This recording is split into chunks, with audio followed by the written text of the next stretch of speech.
Welcome to Living with an Invisible Learning Challenge, where we will discuss and discover the challenges and triumphs of those living with NLD, nonverbal learning disability, and other learning challenges such as autism, ADHD, dyslexia, dysgraphia, and any other invisible learning differences that one may live with.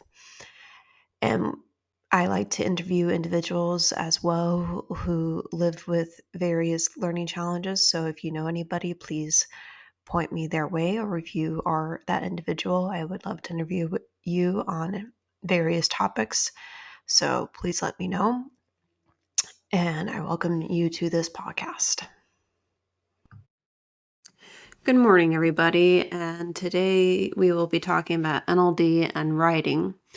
So, have you ever had challenges with writing because it's hard to put your thoughts on paper, or had issues with forming sentences in an essay, or maybe you had problems with writing because you couldn't make the sentences sound like they flowed from one to another in a concise way that made sense?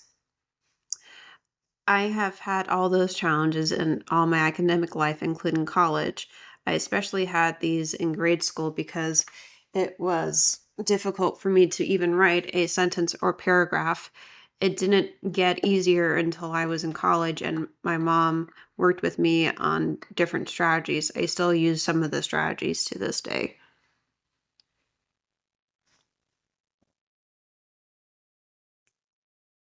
I have to think more logically by thinking more about the branches, trees, and forest rather than the ladybugs or finite details of things. I also underline my podcast scripts so that it's easier for me to read. In addition, um, I write when I have a clear head and mind so that it's easier for me to do. Um, Writing can be challenging for someone with nonverbal learning disability or any learning challenge due to several reasons. One, difficulty organizing ideas. NLD or other learning challenges often affects the ability to see the big picture, making it hard to structure your thoughts into a cohesive flow. Number two, trouble with abstract thinking. Writing requires understanding and expressing abstract concepts, which can be tough for those who are neurodivergent. Poor visual spatial skills, formatting and aligning written text, such as margins or spacing, can be problematic. Number four, struggles with motor skills.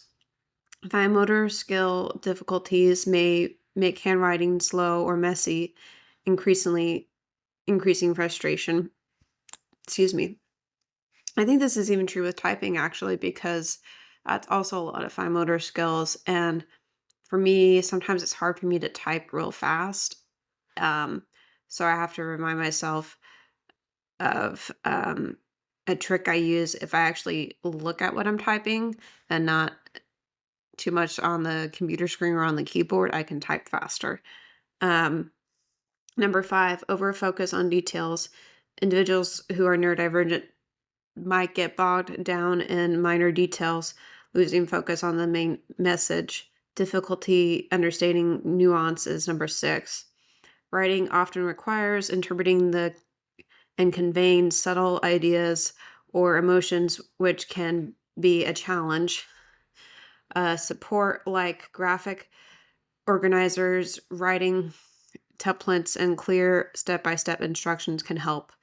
So, the first article is titled What I Wish My Teachers Knew About NVLD by Nathan. And he is a 15-year-old who loves to be outdoors, ride his bike, learn new things, read lots of books, and work out. Um, he loves cars. His favorite genres of books are mystery, thrillers, and intrigue. Um, he is a kind person who likes to make other people laugh and cares about others. Quote, I can do the work and I can pass the course, but it is more difficult for me than most. I also wish my teachers knew that I can write properly because my NBLD. Writing is hard for me because I can't put my thoughts onto paper. This means that while I am trying really hard to put my thoughts onto paper, my writing becomes really messy and I don't write in the lines.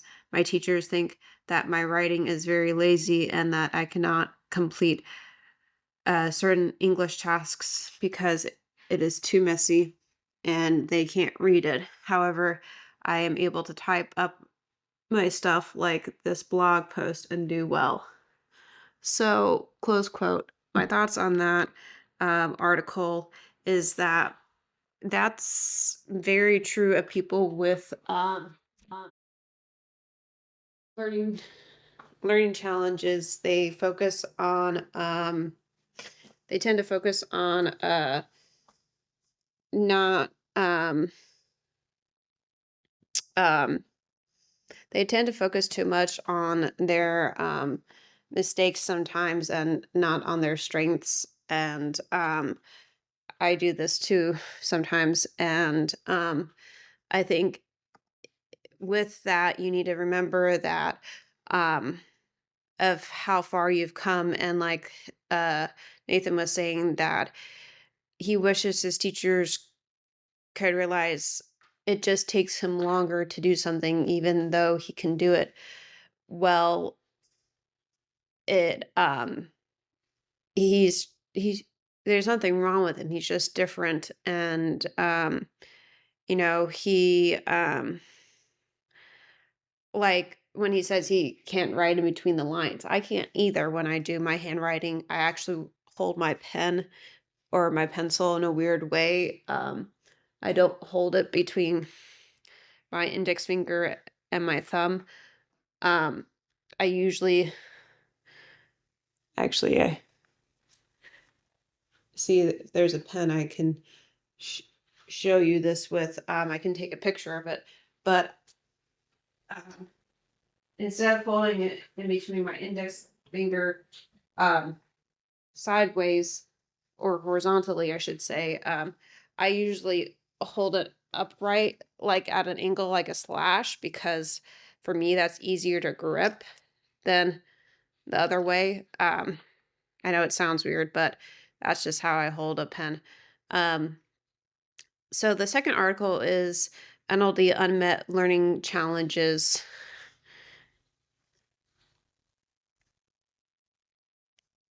Um, and it is by Marcia Eckerd, PhD at a glance, because, quote, because students with NLD often excel academically, problems with language deficits may go undiagnosed. As academic demands increase, problems with comprehension and written expression may become apparent. Before I go into that, I thought I would address that this election is going to be very important, and I am not telling you how to vote. I'm just encouraging you to vote. If you are 18 years old or older, I encourage you to vote and to do a lot of research so that you are informed on what you're voting on and that you are able to do well with the voting process and be informed on it. And I am also an ambassador for the NVLD project, and then NVLD project is trying to get the NVLD back on the DSM, which is a manual for mental and learning disabilities, and it helps people get accommodations in school and in life by defining what the disability is and how it affects you in life, and by showing examples and evidence of it, and by giving a clear definition of it.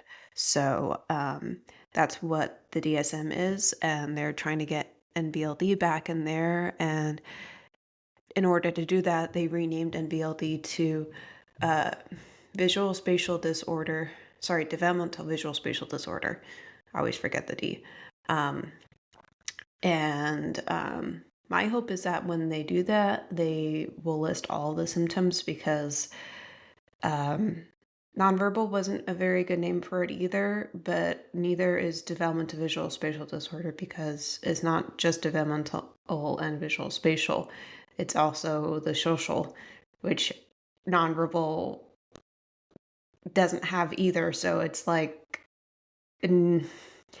my name that I've kind of developed for it, which I'm not sure if it's very good either, is invisible learning spectrum disorder. But I don't know if that's very good either. So, anyways, um, did oh, and this podcast is also supported by Patreon and Spotify and BetterHelp. So, BetterHelp is a therapy company that does therapy online and remotely. I have not used BetterHelp, but I know they're very good, and I have been in therapy for uh, more than 8 years. I think 8.5. I'm not doing it currently, but I was doing it last year, and it was very helpful for me when I was doing it online and remotely. And It was very helpful for me. It was able to change a lot of things in my life and make make my life better. So if you want a discount for BetterHelp, I'll include the link for that. And Patreon is a way for me to give you the episodes without any ads like I'm doing right now. And I give you access to transcripts as well and to the episodes without any ads. So if you want that, it's either $5 for the episode without any ads or $10 with the transcript. I know that might seem like a lot of money, but I'm not really not doing it for the money. I'm trying to do it so I can donate the money to the NLD project or so I can do it to pay back on my website subscription fee. So um, if you're willing to do that, please do. I will give the link for that as well in the description. And I also have podcast swag. I will get the link for that as well. T-shirts and water bottles and tote bags and other pretty cool stuff. So I will give the link for that as well.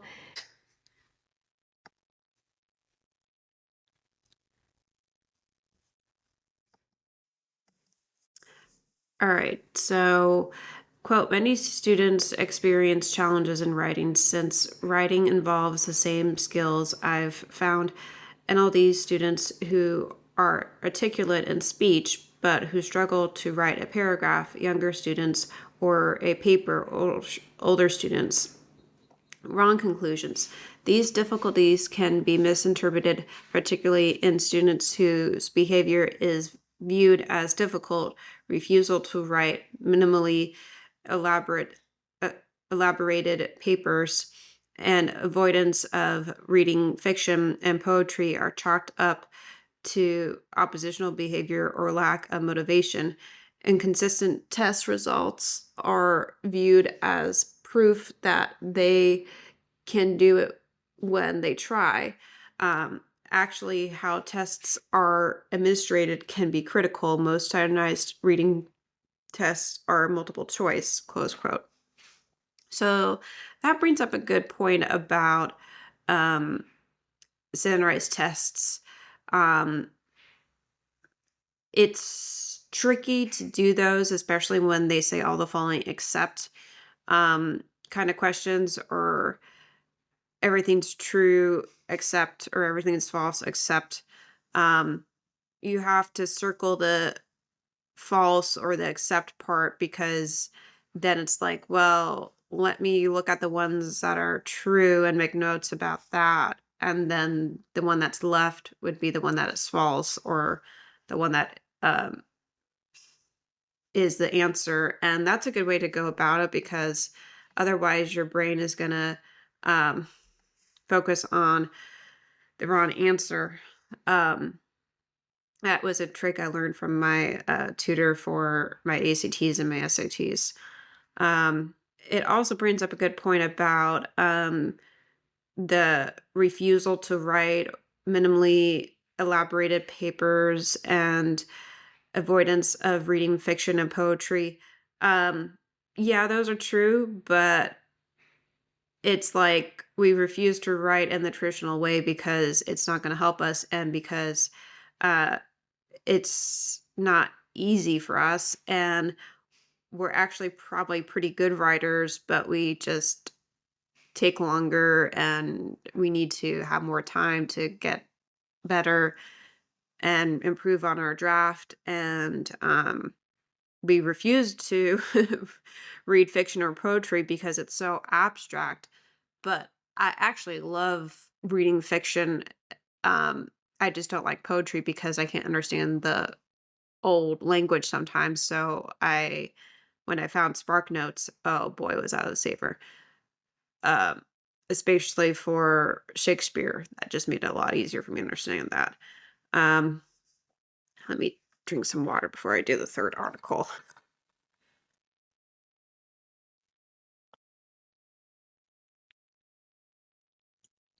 So the third article is how my learning disability helped me write a book by Casey, who is a writer, an anagram teacher, um, and a co-author of the Modern Anagram published by Aletha Press in February of 2017. Quote, had I known as a child that I would grow up to be a published author, it would have provided me with comfort and reassurance in the face of trying times. It wasn't easy growing up with an undiagnosed learning disability. Despite endless efforts in school, I remained brilliant in some academic areas like reading and spelling, and highly challenged in math and science, puzzling and frustrating my teachers and family. Um, when I was a student, professionals largely associated learning disorders with trouble learning to read, so it wasn't until later in high school that testing revealed. Sorry, I have to clean my glasses. I had um, a learning disorder processing visual spatial and nonverbal information.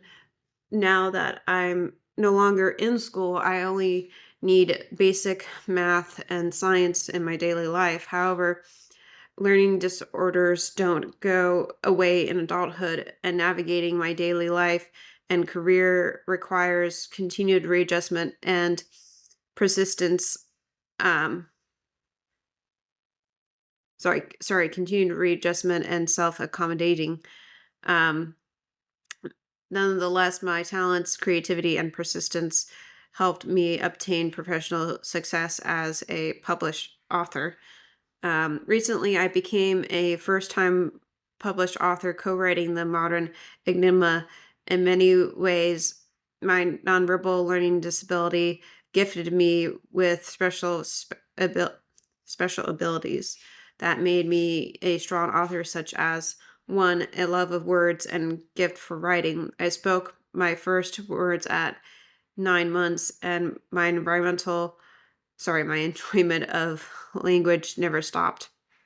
When you have trouble with nonverbal information, the spoken and written words become your way of communicating to the world. From a young age, my teachers commented on my writing ability, and early in my career, supervisors noticed my talents drafting clinical notes.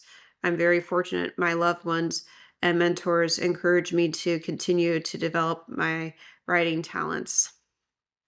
Um, Number two, an incredible memory for details and facts. I might not remember visuals well, like details of painting and some faces, but when it comes to what I can read and hear, I remember details precisely and for a long time. Most NBLDers are gifted when it comes to learning rote material. a skill that made researching and writing the book come easily. Number three, perseverance in the face of difficulty.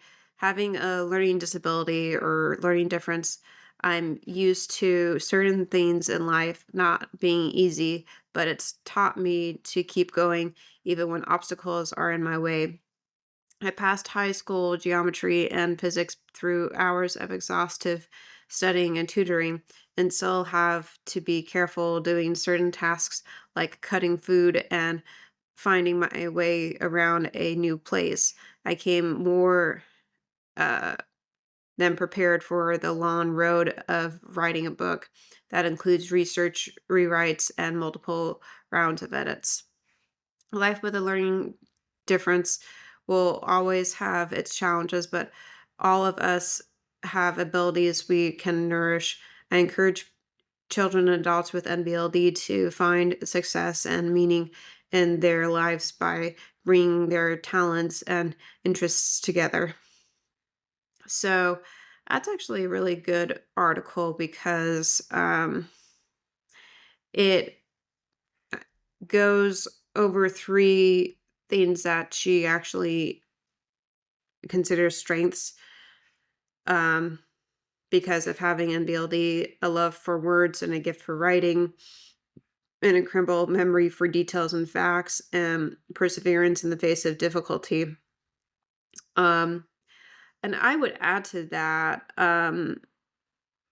being able to fixate on project, because when you have a project that you are passionate about, no matter what it is, whether it's writing a book, teaching somebody a new skill, or um, learning how to cook a new recipe, or um, uh, passion, teaching somebody else about your passion, or sharing a mutual passion, you can do pretty much anything and that you set your mind to. And being able to do that, uh, when you have a learning disorder or difference, is pretty cool, because then you're able to you know keep working on a project and be like so fixated on it, and have tunnel vision is actually a good thing sometimes. um and So, writing is particularly challenging for individuals with nonverbal learning disorder, or NLD, due to difficulties with organizing ideas, abstract thinking, visual spatial processing, and fine motor skills. These struggles can result in messy handwriting, disorganized thoughts, or an overfocused on details, often misunderstood as laziness. Despite these challenges, strengths like a love for language, strong memory for facts, and perseverance can help individuals succeed, as seen in stories like Nathan's ability to type his ideas clearly and Casey's journey to become a published author. With strategies and support, writing becomes more manageable. So I hope this episode was helpful for you in some way, and I will chat with you guys again soon.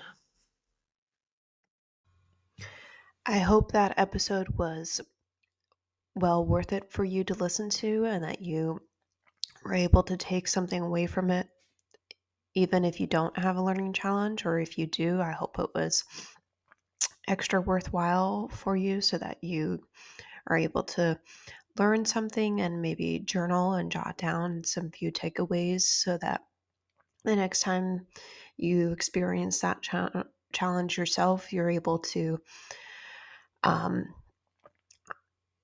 learn how to breathe through it more easily, or maybe not have a meltdown or a tantrum, or be able to take away more learning from it and not make the same mistake twice, and be able to also help somebody else go through that experience if you have a friend who has a learning difference and you are neurotypical. So I hope you will be able to have those some experiences in your life now that you have listened to this episode.